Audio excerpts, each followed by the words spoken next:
kitab Taushih ala Ibnu Qayyim. Dan pada sore hari ini kita meneruskan tentang melanjutkan materi-materi yang kemarin tentang kesunahan-kesunahan berwudu. Oleh karena itu tidak perlu untuk memanjangkan kata, langsung kemawon. Sebelumnya marilah kita hadiah Fatihah ditujukan kepada Kanjeng Nabi Muhammad sallallahu alaihi wasallam wa ala alihi wa tabi'ina ajmain. Wabil khusus ditujukan kepada mu'alif kitab Taushih ala Ibnu Qayyim dan pengarang kitab Fathul Qorib. Mudah-mudahan kita mendapat berkahnya.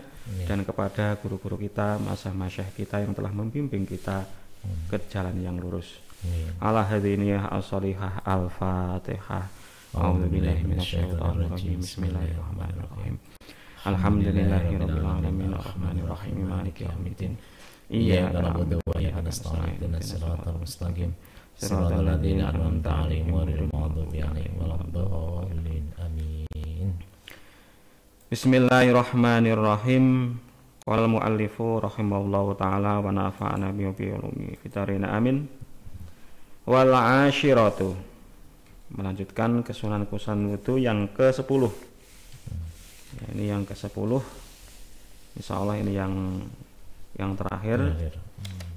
Yang kemana rukun atau fardu-fardunya wudu itu ada 6 yang harus kita lakukan mulai niat sampai tertib, sedangkan kesunah-kesunahannya itu ada 10. Melihat dari kata-kata sunah, dikerjakan mendapatkan pahala dan tidak dikerjakan tidak apa-apa, tapi namanya adalah kesunahan, silahkan untuk dikerjakan.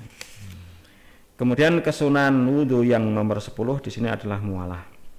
Bismillahirrahmanirrahim. Wal 'ashiratu, utawi kang nomor 10, kesunahan wudu kang nomor 10 iku al muwalatu, nuli-nuli, continue. Istiqomah semakna gitu. Continue, nuli-nuli, istiqomah. Wayu abaru lan den gawe nembungake. Wayu abaru lan den gawe nembungake anha saking mualah apa bitatabu'i. Sama, beda kata artinya sama. Tatabu sama mualah sama. Nuli-nuli, continue. Ai bainal asya'i, tegese ing dalam antarane pira-pira suwiji-wiji. Berarti setelah ini berlanjut tanpa ada jeda. Lah pengertiannya mualah apa? Wahya utawi mualah iku alayah sulah yen to ora hasil bainal aud wa ini ing dalam antarane anggota loro apa tafrikun misahake kathirun kang akeh. Balyat huru balik den sucekake apa al udwu anggota ba'dal udwi ing dalam sause anggota bihaisu la yajifa kelawan sekirane ora garing.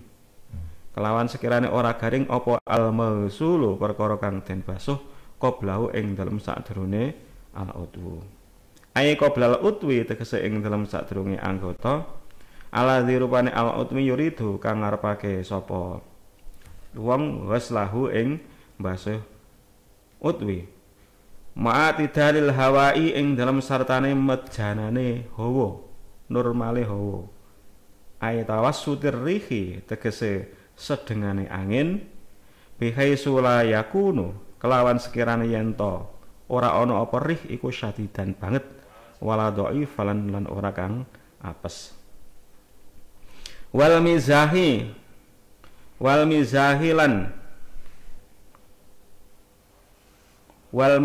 lan wateke ai mizahi sahsi tegese wateke wong nafsahu ya awak dhewene sahs. Wa huwa utawi mizahi sahs iku at-tabai'u pira-pira watek al-arba'ati kang ana 4.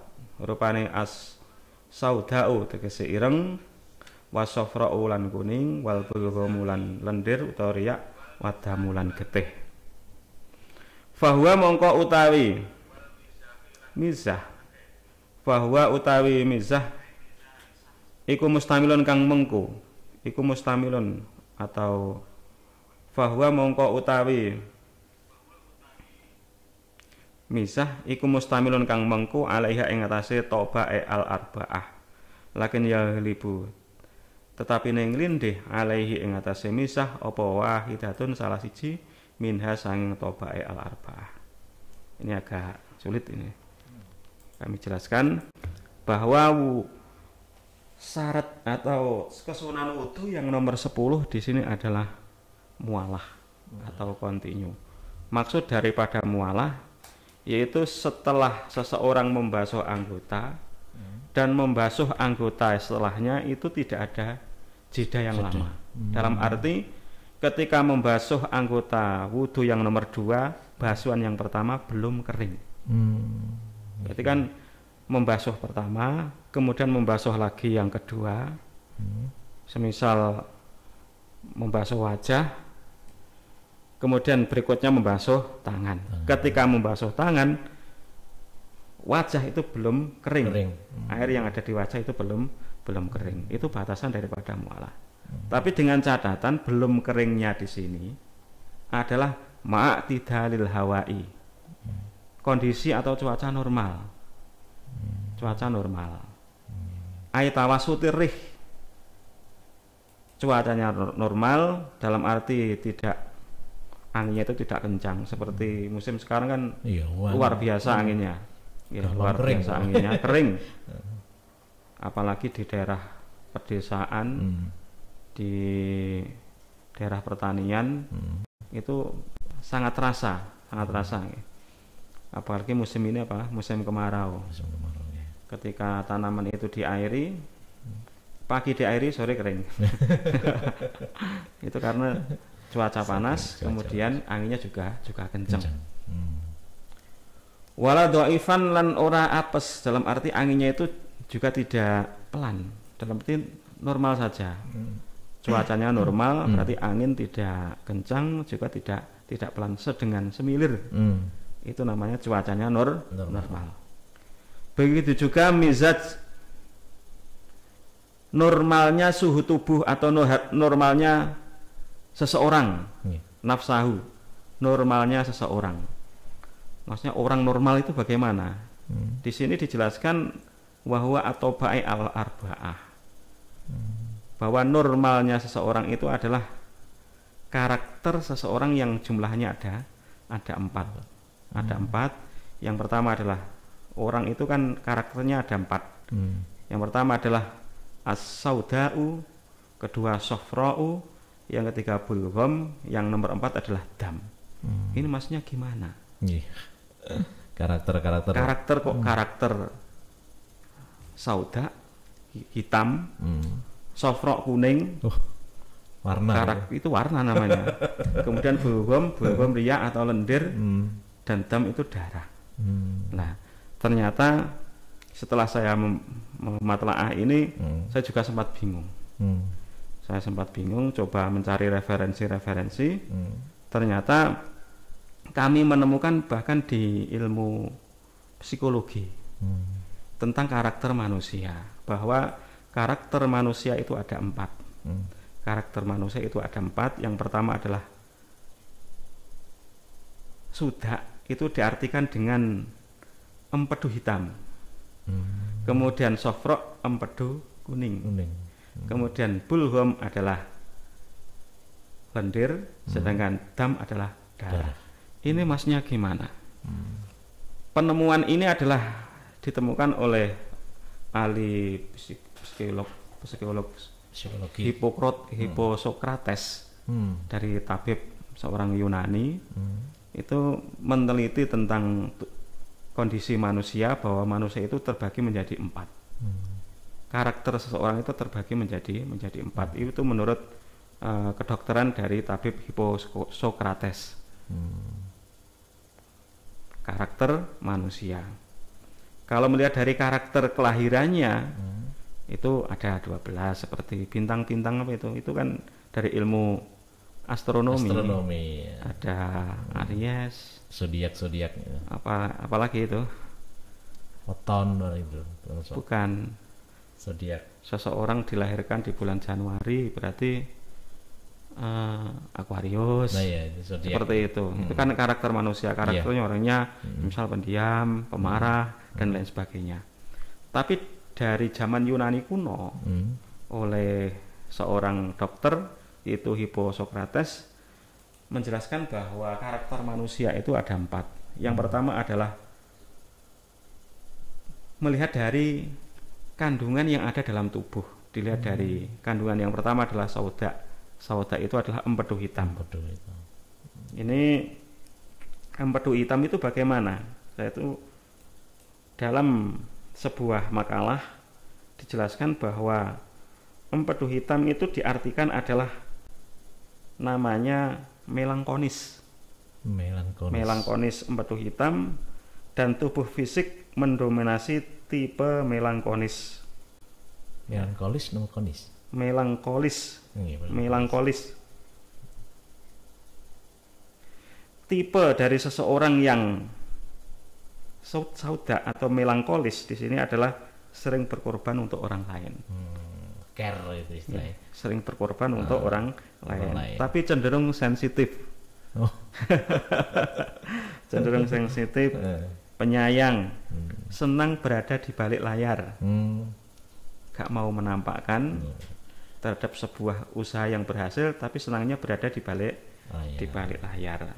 Nah, orang-orang yang tipe sauda di sini adalah pekerjaan yang cocok adalah bidang administrasi, manajemen, akuntansi, dan pekerja sosial. Pekerja sosial, orang-orang organisasi. Kayak saya ya. Itu yang sauda. Kemudian yang berikutnya adalah yang empedu kuning. Ya. Yang empedu kuning atau sofro itu namanya karakter orang yang sofro itulah empedu kuning yang egonya mendominasi. egonya mendominasi. Karena egonya mendominasi berarti memegang kendali. Sukanya jadi memegang kendali. Pengatur. Berarti ini memang tipe-tipe seorang pemimpin. Itu adalah yang karakternya adalah sofro. Tidak suka basa-basi. To the point, tegas. Lebih suka menghabiskan waktu dengan hal-hal yang bermanfaat. Dan lebih menyukai percakapan yang jelas tujuan dan intinya. Ini kan poin-poin seorang pemimpin, tidak bertele-tele. Nah, pekerjaan yang cocok bagi orang yang bertipe sofro atau koleris di sini adalah bidang manajemen, teknologi, statistik, teknik, dan programming. Itu. Kemudian yang ketiga adalah bulgom. Bulgom itu adalah lendir. Lendir itu sesuatu yang lendir, cair, kotor. Bukan kotor. Bukan ya. Tidak kemana-mana. Nah, orang yang berkarakter simbol cairan atau lendir di sini yaitu lebih fokus dengan apa yang terjadi dalam dirinya, sehingga ia membiarkan apa yang ada di luar terjadi sebagaimana mestinya. Fokus pada dirinya, yang luar pokoknya nggak peduli. Ego itu ya. Ego. Kono. Penting saya gini. Nah, bener. Yang sana begitu, monggo. Gitu. Nah, tak heran orang-orang model seperti ini menyukai kedamaian. Sing penting tenang. Sing penting damai, yang lain nggak damai, monggo kerso. Itu tipe orang yang simbolnya adalah bulgom. Senang menghindari konflik. Tapi keistimewaannya adalah menjadi pasangan yang penuh cinta dan setia. Pokoknya mengalah daripada bertengkar mending mengalah. Itu tipe orang yang simbolnya adalah plekmatis atau bulgom. Kemudian yang terakhir karakter seseorang di sini adalah dam atau darah. Nah, orang yang simbolnya darah diartikan dalam ilmu psikologi namanya sanguinis. Di sini adalah orang-orang yang mental image-nya menjadi liar, terbawa halusinasi dan ilusi. Darahnya, karakternya gemar mengambil resiko. Maka jangan heran jika orang yang karakternya adalah darah atau dam di sini suka tantangan, suka petualangan, dan mencoba hal-hal yang baru dan mudah bosan. Itu tipe dam. Makanya orang-orang yang tipe model seperti ini, pekerjaan yang cocok adalah di bidang fashion, kuliner, traveling, dan marketing. Itu membahas tentang karakter diri seseorang. Lah, dari 4 karakter ini rata-rata yang pada tubuh seseorang itu cuma 1, yang lebih menguasai itu 1 karakter dominan. Yang tipe dam suka petualangan, tipe bulgum suka kedamaian. Terus di sini hubungannya dengan masalah mualah, yaitu basuhan, kembali ke tema masalah mualah. Jadi ketika seseorang membasuh anggota satu, setelah anggota basuh yang satunya, basuhan yang pertama itu belum kering. Dengan syarat cuacanya normal. Juga karakternya juga normal. Karena karakter seseorang itu kalau nggak normal itu juga bisa, orang itu karakternya kalau nggak normal kan juga bisa hangat. Kalau hangat kan tubuhnya panas, sehingga kalau tubuhnya panas air itu cepat kering. Semacam itu. Kalau karakternya di bawah normal, nguweslopol itu juga air yang membasuh anggota wudhunya juga tidak cepat kering. Maka para ulama dalam membatasi kata-kata mual itu sampai segitu, sampai melihat cuaca, melihat karakter seseorang normal. Syaratnya cuacanya normal, kemudian karakternya juga normal. Kemudian berikutnya wazaman, begitu juga serta normalnya zaman. Bihaitsu la yakunu, kelawan sekirane ora ana apa az-zamanu zaman iku zamana syiddatil hararati, zamane bangete panas. Wala zamanu syiddatil buradati, lan ora zamane bangete adem. Berarti ada 3 kategori. Cuacanya normal, tubuhnya juga normal, kemudian zamannya juga normal. Musimnya ketika musim yang bukan sangat panas dan juga bukan sangat dingin. Berarti ya kalau iklim normal. Itu iklim apa itu? Musim semi ya. Musim semi. Bukan musim panas, bukan musim dingin, tapi musim semi. Musim semi itu terjadi 4 musim terjadi di daerah, kalau nggak salah di utara garis khatulistiwa. Iya, benar. Kalau sebelah selatan garis khatulistiwa cuma ada 2 musim, kemarau dan hujan. Wa yuqaddaru lan den kira-kiraake apa al-mamsuhu perkara kang den usap. Den kira-kiraake mausulan ing perkara kang den basuh. Kalau menghitung mualahnya anggota wudhu yang diusap seperti rambut, mengusap apalagi selain mengusap rambut, mengusap telinga, pokoknya yang mengusap itu disamarkan dengan anggota yang dibasuh. Li'annal mamsuha, krana temen setune barang kang den usap iku yusra'u enggal, iku yasra'u enggal ilahi maring mamsuh apa al-jafafu garing. Fala yu'tabaru mongko ora den wilang-wilang, bal yuqaddaru balik den kira-kira apa mamsuh mangsulan ing perkara kang den usap. Berarti masalah mualah ini anggota wudhu yang diusap itu disamakan dengan anggota yang dibasuh dalam masalah mualahnya.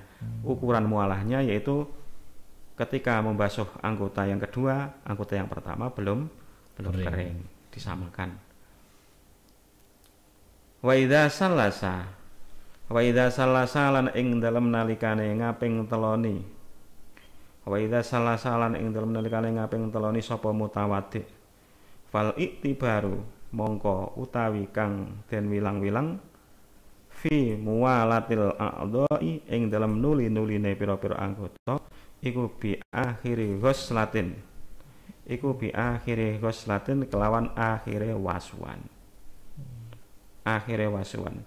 Fala yuk tabaru mongko ora den wilang-wilang apa awalul ghusalati kawitane pira-pira wasuan mal utwi ing dalem sartane anggota alladzi ya utwi yusalu kang den pasuh apa alladzi ba'daha ing dalem sause ghusalat. Wa yuk tabaru lan den wilang-wilang aidan khalih malih apa al muwalatu nuli-nuli bainal ghuslati ing dalam antarane wasuan al ula kang pertama wasaniyatu lan wasuan kang kedua wa bainas saniyati lan ing dalam antarane basuan yang kedua wasalisati lan basuan kang ketiga wa kadalan kaya mengkono-mengkono tu tabaru baina ajza'i kulli utwin ing dalam antarane pira-pira juse saben-saben anggota wahidin kang siji. Jadi ketika seseorang itu pengen mengusap atau membasuh 3 kali, hitungan ini 1, ini 2, ini 3, itu adalah menghitungnya adalah bi akhiri ghuslatin, terhadap akhir daripada basuhan yang sempurna.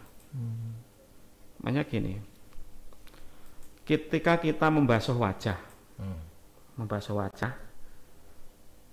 dalam basuhan ini kok belum rata. Ketika membasuh wajah, pipi kiri atau pipi kanan ada yang belum terkena air. Maka yang kedua, bir yang kedua ini bukan dihitung bir yang kedua. Masih pertama.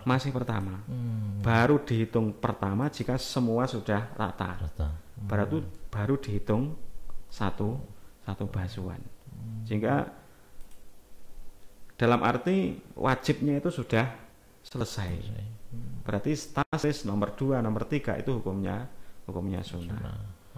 Ketika basuhan pertama itu belum rata, maka basuhan kedua menjadi rata. Berarti dihitung 1 yang basuhan yang kedua tadi.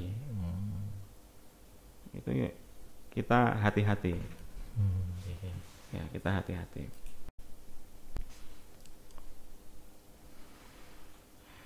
Wa innamatun dabu lan pestine den sunahake apa al muwalatu nuli-nuli fi ghairi wudu'i sahibid darurati ing dalem sakliyane wudune wong kang duweni darurat firaron krana lumayu min khilafil imami saking khilafe imam Malikin rumane imam Malik bahwa mualah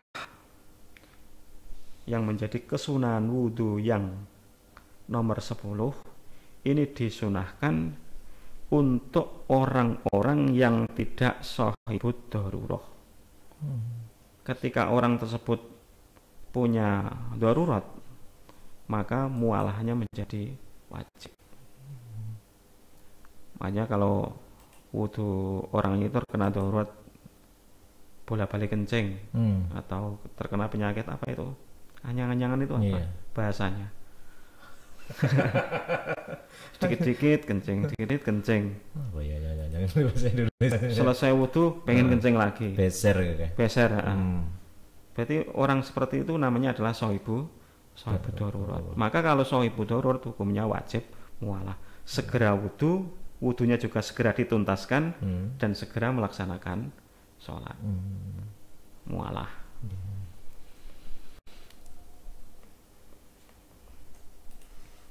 Amma huwa anapun utawi sahibud darurat, aye sahibud darurat tegese wong kang duweni darurat, fal mualatu mongko utawi nuli-nuli iku wajibatun kang wajib. Aye syaratun tegese syarat lisih hatil wudu'i kedue sae wudu fi haqqihi ing dalem hake sahibud darurah.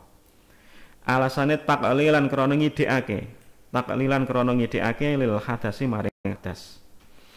Watajibulan wajib apa al muwalatu nuli-nuli baina salimi ing dalem antarane alas salimi ing atase wong kang slamet aidon halih malih ida doko ing dalem nalikane wis rupek apa al waktu. Lakin laisat tetapine ora ana apa mualah iku ala sabili syartiyati ing atase dalan syarat. Falam yuwali mongko lamun ora nuli-nuli sapa salim hina idin ing dalam nalikane ndaka soha mongko sah apa al wudu mal ismi sartane dosa. Jadi tadi dijelaskan bahwa orang yang wudunya itu darurat maka mualah hukumnya adalah wajib. Kalau tidak sahih darurat maka mualahnya tidak wajib, cuma sebatas sunnah. Alasannya adalah untuk taklilan lil hadas, biar hadasnya itu diminimalisir. Taklilan lil hadas. Selain sahih darurat, mualah itu juga diwajibkan untuk segera menyelesaikan wudunya gak boleh bertele-tele, segerakan bagi orang yang tidak sahih darurat ketika waktu sudah sempit, waktu sholat itu mepet, hampir habis, maka wudunya harus segera. Karena untuk mengejar sholat biar tetap berada dalam waktu. Lah, di sini dijelaskan bahwa wajibnya itu bukan sebagai syarat, karena bukan sebagai syarat, seandainya orang itu tidak mau mualah, tidak segera, wudunya tetap sah, tapi dosa. Nyantai wudunya, basuh wajah, nyantai sik, ngobrol karo kancane. Terus nih, basuh tangan, permus tangan, rokokan sik. Otomatis kan kering ya. Itu gak mualah namanya. Tapi waktunya sudah sempit. Wudunya sah-sah saja, tapi dosa. Karena apa? Waktu sudah sempit. Berarti sholatnya menjadi keluar dari waktunya. Dosanya di situ. Nah, wudunya tetap sah saja. Bismillahirrahmanirrahim. Wa baqiya lil wudu'i sunanun ukhra madhkuratun fil mutawalati. Wa baqiyalan isih kari lil wudu'i kedue wudu apa sunanun pira-pira sunah ukhra kang meneh madhkuratun kang den tuturake fil muwattalati ing dalem fil mutawalati ing dalem pira kitab den jembarake keterangane bahwa sunah-sunah wudu kalau dalam Fathul Qorib itu jumlahnya ada 10, tapi kita melihat di kitab-kitab yang lain itu masih banyak sekali, lebih dari 10. Di antaranya minha iku setengah sanging sunan iku itolatul hurrati utawi ndawaake basuane rai. Dawaake basuane rai. Maksudnya ketika membasuh wajah itu dibasuh sampai keluar dari khatnya wajah sampai leher. Itu juga disunahkan. Orang ngirit cuma wajah tok yang dibasuh, tapi area sekitar wajah juga terbasuh. Watas jili lan ndawaake wasuane tangan lan sikil. Ketika membasuh tangan itu kan batasnya sampai siku, tapi dibasuh sampai seluruh tangan sampai bau. Begitu juga kaki, dibasuh batasannya kan sampai mata kaki, tapi dibasuh sampai lutut. Itu namanya itolatu tahjil. Hukumnya sunnah. Watarkul isti'anati lan ninggal njaluk tulung bisobi kelawan ngesokake banyu alaihi ing atase alaihi ing atase mutawadik bigori udrin kelan tanpa udur. dan juga meninggalkan minta tolong orang lain untuk mengguyurkan air ke anggota wudhu dengan tanpa udzur. Punya pembantu ya. Nduk tolong aku nono tanpa ada udzur. itu tidak disunahkan. Wal muradu utawi kang den karepake bitarkil isti'anati utawi kelawan ninggal amrih tulung iku al istiqlalu dhewe bil af'ali kelawan pira-pira penggawe. La tarki talabil anati ora ninggal nuprih nulungi pakot kalih bloko. Jadi maksudnya tarkil isti'anah itu adalah istiqlal bil af'al, dikerjakan sendiri. Wudu dikerjakan sendiri. Kalau tanpa ada udzur dikerjakan sendiri. Kecuali kalau sakit, gak bisa bersuci sendiri, maka menyuruh orang lain itu gak apa-apa. Maksudnya kalau nyuruh orang lain dengan tanpa udzur itu tidak diperkenankan. Tidak disunahkan. Yang sunah itu dikerjakan sendiri. Wa min halan iku setengah saking sunan ayyadha utawi yen to nyelehake sapa al mutawadi wong kang wudu ina alma ing wadahe banyu an yaminihi saking arah tengene mutawadi. Ing kana lamun ana sapa mutawadi iku ya tarifu nyawuk sapa mutawadi minhu saking ina. Ketika seseorang wudu disunahkan meletakkan wadah air di sebelah kanannya. Meletakkan air di sebelah kanannya jika prakteknya itu adalah dengan cara diciduk, mengambil apa itu, pakai gayung. Berarti syukur. Airnya berada di sebelah kanan. Ya. Ini. Wa an yasari lan sangi arah kiwane mutawadi ing kana lamun ana sapa mutawadi iku yasubbu ngesokake sapa mutawadi minhu sangi ina ala yadahi ing atase tangan loro ning mutawadi kal ibriki kaya kendi.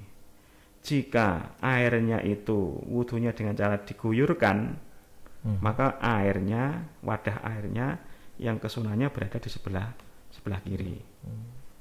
Misal pakai ibrik atau galon kecil kemudian diguyurkan, itu posisinya berada di sebelah kiri. Tapi kalau dicidui sebelah kanan. Itu kesunahan.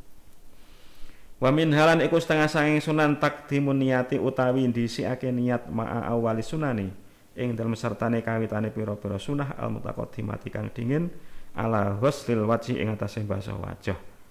Liyah sula supaya ento hasil lahu kedhe mutawati apa sawabuwa ganjarane niat. Jadi termasuk sunahnya wudu lagi adalah mendahulukan niat di awal-awal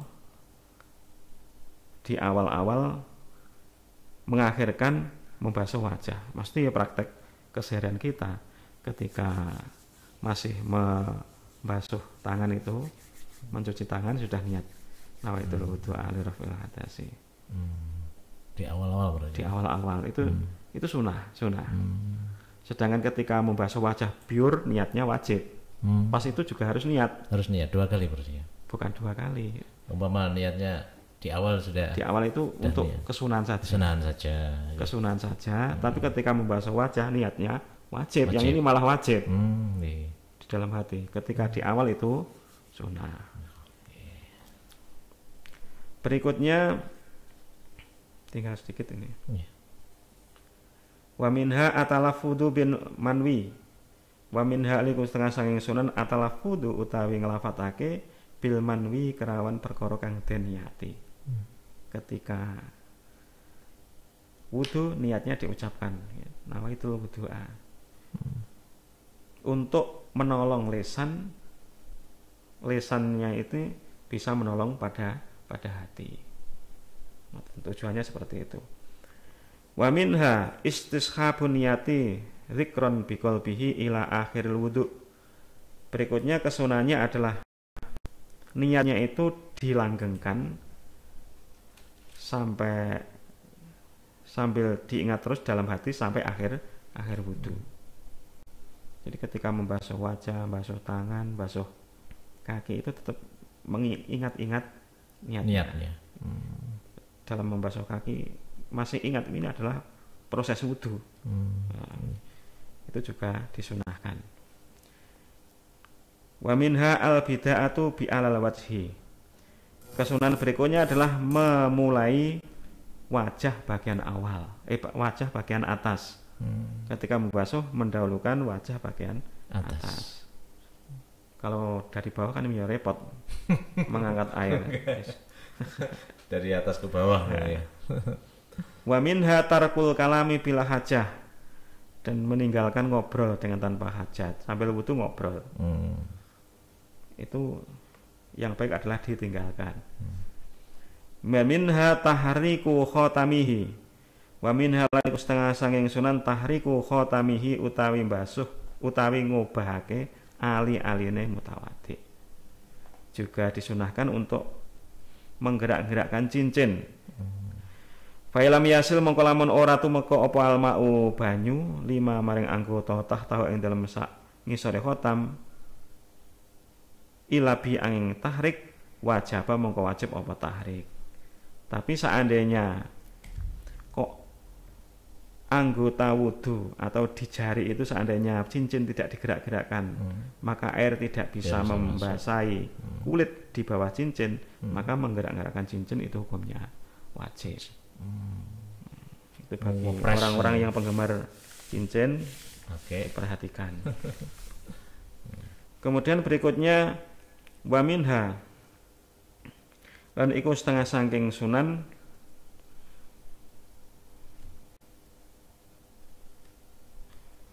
tawakir rosyasi utawi ngreksa telese banyu.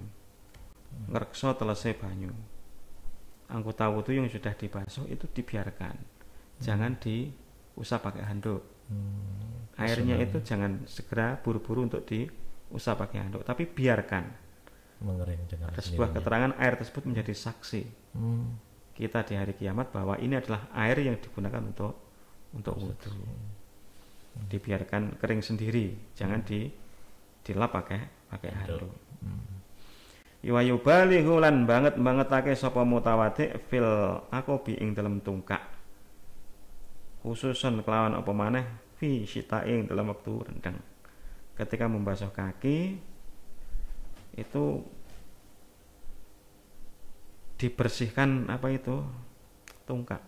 Kaki bagian bawah itu dibersihkan sampai bersih, apalagi di waktu musim penghujan.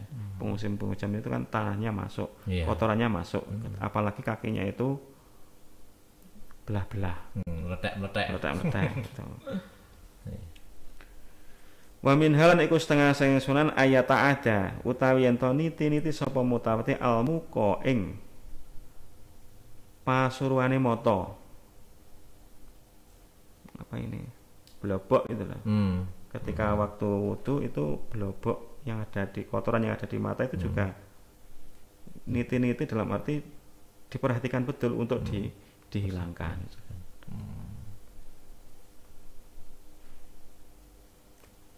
Amma makruhatul wudu'i anapun utawi pira-pira kemakruhane wudu iku fal israfu mongko nglewati wates fil ma'i ing dalam banyu. Kemudian makruh-makruhnya wudu terlalu boros dalam menggunakan air. Wa taqdimul yusra lan dhisikake anggota kiwa alal yumna ngerekake ing atase anggota tengen ngiwa ngide. Wa ziyadatu lan nambahi ala salasi ing atase 3 basuhan yakinan kelawan yakin. Itu juga makruh. Airnya murah enggak beli, pakai sibel.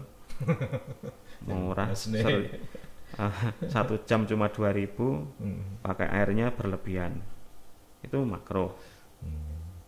Wanak sulan ngurangi anha saing salas, terlalu melebihi dari 3 makruh, tapi kurang juga makruh, cuma 1 basuhan saja. Wal isti'atu la amrih tulung biman kelawan wong yutahhiru kang nyucakake sapa man a'dha'ahu ing pira-pira anggotane mutawaddi bila udrin kelantan pengudur. Juga memberi pertolongan kepada orang yang mensucikan anggota wudunya dengan tanpa wudu. Minta tolong juga makruh, Hmm. menolong juga makruh. Orang yang wudu tanpa ada wudu.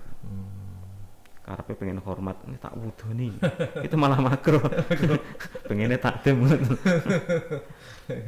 Wal mubalaghatu lan banget matake fil madoti ing dalam kekemu wal istingsaki lan nesep banyu maring irung liso imi kedue wong kang poso. Ketika kondisi puasa berkumur dan istingsak terlaluan itu juga dimakruhkan. Kok sampai air masuk walaupun tanpa sengaja, puasanya batal. Demikian dari kami pembacaan kitab Tausiah Ibnu Qasim. Mudah-mudahan ada manfaatnya. Waktu saya kembalikan kepada operator. Terima kasih. Baik. Terima kasih untuk Yai Muhammad Yasin ini ya membacakan sekaligus juga memberikan penjelasan tentang tema kita sore hari ini ya terkait dengan wudu. Mudah-mudahan kita dapat ambil hikmah dan juga fadilahnya untuk kita semuanya untuk menjadi yang lebih baik lagi. Warga hadirin pendengar setia Radio Swajah FM dimanapun berada, kita masih akan lanjutkan untuk jumpa kita sore hari ini di program Basul Masail bersama dengan Lembaga Basul Masail Pengurus Cabang Nahdlatul Ulama Kabupaten Ponorogo. Tapi sebelumnya kita break dulu untuk beberapa lantunan irama dari Habib Syekh. Dan nanti kita di seni yang berikutnya ada tanya jawab. Jadi monggo untuk rekan hadirin semuanya yang sore hari ini ingin bergabung juga, ingin berpartisipasi juga untuk bertanya-tanya secara langsung bersama narasumber kita Yai Muhammad Yasin. Anda bisa bergabung di nomor 0823 3423 2299 0823 34232299. Kita tunggu kita nanti kebersamaannya. Masih kita di program kita ada program Basul Masail bersama Lembaga Basul Masail Pengurus Cabang Nahdlatul Ulama Kabupaten Ponorogo.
Terima kasih untuk warga Natin pendengar setia Radio Semanca FM dimanapun berada. Anda masih menyimak mendengarkan program Basul Masail bersama Lembaga Basul Masail Pengurus Cabang Nahdlatul Ulama Kabupaten Ponorogo.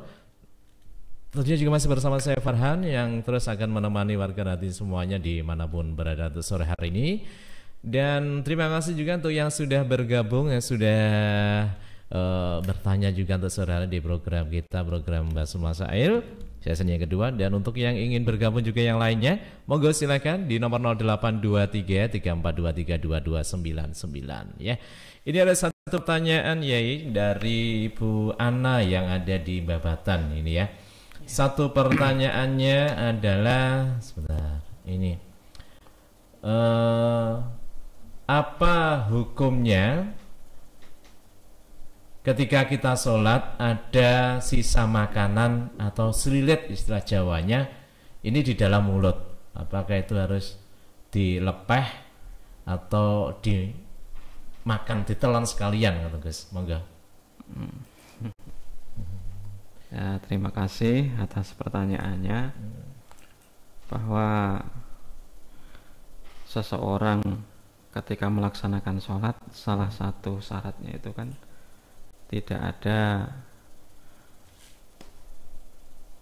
termasuk salah satu yang membatalkan sholat itu adalah masuknya sesuatu ke dalam jauf, ke dalam perut. Nah itu kalau selilit atau sesuatu semacam itu gimana? Tergantung masuknya itu sengaja atau tidak. Tertelan atau menelan. Beda ya. Iya, tertelan beda. atau menelan. Dan yang ditelan itu cuma rasanya saja, apa ada bentuknya. Ya. Kan kadang orang itu setelah sikat gigi masih ada aroma-aroma Pepsodent atau aroma-aroma, kadang kita telan. Sudah kita bersihkan tapi kan masih ada aroma-aroma seperti itu. Kalau itu cuma aroma saja, tidak ada ain bentuk wujudnya, itu tidak apa-apa. Tapi kalau ada wujudnya dan disengaja, misal ini kayak isi lombok ya. Nah, itu kan ada wujudnya.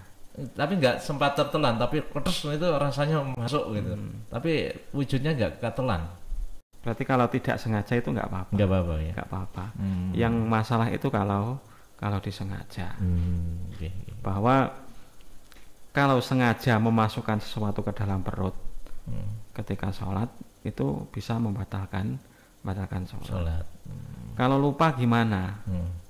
Kalau lupa gimana? Lupa bahwa dia dalam keadaan sholat tapi lupa dia itu lagi sholat. Kemudian makan atau menelan sisa-sisa seperti itu. Kalau lupa itu gak masalah. Ya, misalnya gini kasusnya. Ini ada orang sholat sama anaknya, ya. Dan anaknya itu makan, mungkin jajanan. Ketika mungkin lagi tahiyat lah ya. Tahiyat terus enggak selesai makannya, langsung dimasukkan ke mulut bapaknya gitu. Hop, langsung gitu. Terus tanpa dipikir, spontan langsung dilek gitu. Itu hukumnya gimana guys? Ya. Kan berarti jajan itu ada ainnya, ada bentuknya benar. Ada bentuknya. Nah, ketika masuk ke dalam perut itu tertelan atau rasanya enak setelan, beda tuh itu. Pokoknya kalau ada unsur kesengajaan bisa membatalkan sholat. Nah, dalam Hasyiah Jamal itu dijelaskan bahwa seseorang itu kalau lupa bahwa dia itu dalam kondisi sholat, kemudian makan, atau dia itu sebenarnya tidak lupa sholat, tapi tidak tahu bahwa makan itu diharamkan. Kalau memakan makanan itu diharamkan dalam sholat itu tidak tahu, dan tidak tahunya itu karena udzur. Udzur itu dalam arti tidak dosa, karena baru mu'alaf, baru masuk Islam, atau jauh dari ulama, hidup di pedalaman. Semacam itu, maka sholatnya tidak batal. Tapi kalau paham dia itu lagi sholat kemudian makan, pas sebelahnya itu ada meja, langsung diambil dimakan, capluk. Tapi dia itu hidup di lingkungan agamis, mungkin rumah sebelahnya adalah seorang kiai, tapi tidak mau belajar, itu bisa batal. Tidak taunya itu tidak diampuni, dalam arti berdosa. Ya, orang tidak tahu tapi berdosa ya semacam itu, hidup di kalangan bertetangga dengan para alim ulama, tapi dia cuek, tidak mau belajar ilmu agama, sehingga dia bodoh, maka bodohnya tidak diampuni, semacam itu. Ya itu, jadi istilahnya tadi intinya kalau masuk dan ada bentuknya itu berarti membatalkan sholat gitu ya. Ya itu jawabannya sudah disampaikan. Kemudian dari Pak Imron ini ada kawasan Pulung ini ya. Ini juga satu pertanyaan bahwa di masjid beliaunya ini bangunannya ada tiangnya atau cagaknya atau pilarnya. Ini sementara sholatnya, softnya ini terputus secara otomatis karena ada cagaknya atau tiangnya. Ini hukumnya gimana? Oh gitu. Ada tiangnya. Ini menambahi pertanyaan pertama dari Bu Ana tadi ya. Untuk mencegah masalah selilit, kan ada kesunahan sebelum kita melaksanakan sholat itu ada siwakan atau membersihkan gigi. Bahwa membersihkan gigi sebelum kita melaksanakan sholat itu asadu istihbaban, sangat sekali disunahkan. Itu untuk menghindari hal-hal semacam itu. Jadi sebelum sholat gosok gigi. Kalau gak sempat bawa siwak. Ya siwak itu kan kayu min arokin, jajan-jajan dari orang yang lagi umroh atau haji, biasanya kan bawa kayu siwak. Itu minta satu, terus dibawa kemana-mana, dimasukkan kantong. Setiap akan siwakan, ketika akan sholat siwakan, untuk menghindari sililit-sililit yang ada di gigi. Terus tadi yang kemudian pertanyaan kedua masalah selilitnya tadi akhirnya gimana? Dilepeh atau Lah kalau ada selilit itu berarti dikeluarkan. Tapi cara mengeluarkan juga hati-hati. Dengan cara menundukkan kepala. Kemudian kalau bajunya ada kantongnya, dimasukkan kantong saja. Dimasukkan ke kantong. Jangan disebolkan ke orang lain. Nanti dikira meludahi orang lain. Jadi masalah nanti dimasukkan ke kantong. Walaupun itu tidak najis, tapi termasuk menjijikkan. Tidak najis, macam itu. Terus pertanyaan kedua terkait masalah sholat yang jamaahnya inginnya itu mendapatkan fadilah jamaah 27 derajat. Kan jamaah itu softnya itu mendapatkan 27 derajat jika softnya itu penuh, lurus, dan tidak terputus. Tapi sayangnya ada tiang terbuat dari cor-coran atau kayu, itu menghalangi. Yaitu bukan termasuk hal yang memutus daripada fadilahnya jamaah. Karena tiang itu barang yang paten. Lah nanti tiangnya dilepas malah masjidnya ambruk nanti. Iya. Jadi tetap dibolehkan saja, hukumnya masih.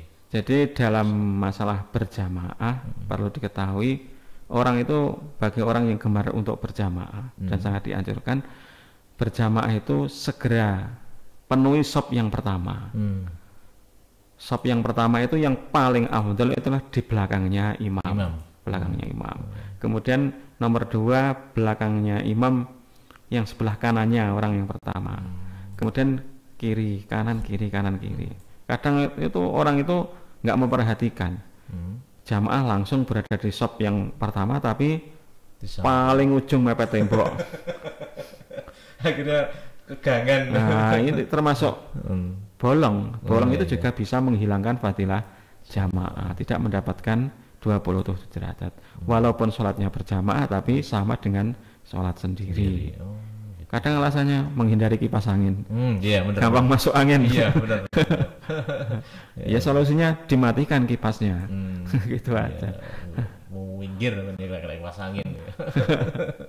Atau pakai jaket. Iya. Baik, ini sudah waktunya udah mepet banget ya.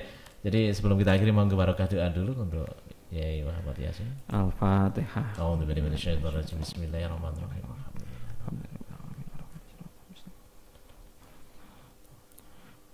Allahumma salli ala sayyidina Muhammad wa ala ali sayyidina Muhammad. Alhamdulillahi rabbil alamin. Hamdan yuwafi ni'amahu wa yukafi mazidah. Amin. Ya Rabbana lakal hamdu kama yanbaghi li wajhika azimi sultanik. Allahumma iftah alaina futuhal arifin bi hikmati wa asra alaina ya dzal jalali ikram. Rabbana zalamna anfusana wa illam taghfir lana wa tarhamna lanakunanna minal khasirin wa tub alaina innaka tawwabur rahim. Amin. Allahumma ighfir lana wa liwalidina warhamhuma kama rabbayana shighara. Allahumma ij'alna wa auladana wa ahlana wa man a'lamana ma'ana min ahli ilmi wa ahli khair wa la taj'alna wa min ahli syarri wal khair. Rabbana atina fid dunya hasanah wa fil akhirati hasanah wa qina adzabannar. Wa sallallahu ala sayyidina Muhammad walhamdulillahi rabbil alamin. Al-Fatihah. A'udzubillahi minasyaitonir rajim. Bismillahirrahmanirrahim. Baik, terima kasih untuk Remaja Yasin yang sudah hadir di sore hari ini. Insya Allah ketemu lagi di hari yang akan datang, di hari Rabu yang akan datang. Mudah-mudahan kita berikan kesehatan umur panjang juga. Amin ya rabbal alamin. Warga nanti pendengar setia Radio Aswanja FM dimanapun berada, informasi saat kumandangkan adzan maghrib untuk warga sekitarnya hari ini jatuh pada pukul 17:32 menit. Dan marilah untuk acara program Bahasul Masalah sore hari ini kita tutup dengan bacaan hamdalah alhamdulillahirabbil alamin. Dari saya Farhan yang bertugas mengucapkan banyak terima kasih atas segala perhatian. Mohon maaf pada segala kekurangan. Wa akhiran wallahu muwaffiq ila aqwamit thoriq. Assalamualaikum warahmatullahi wabarakatuh.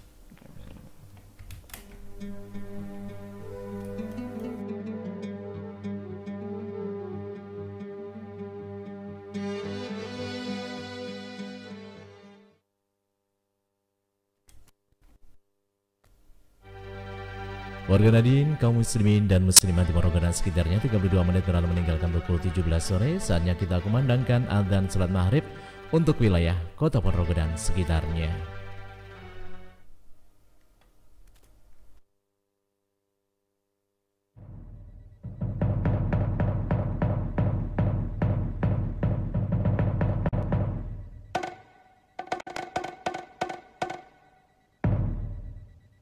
أعوذ بالله من الشيطان الرجيم. بسم الله الرحمن الرحيم.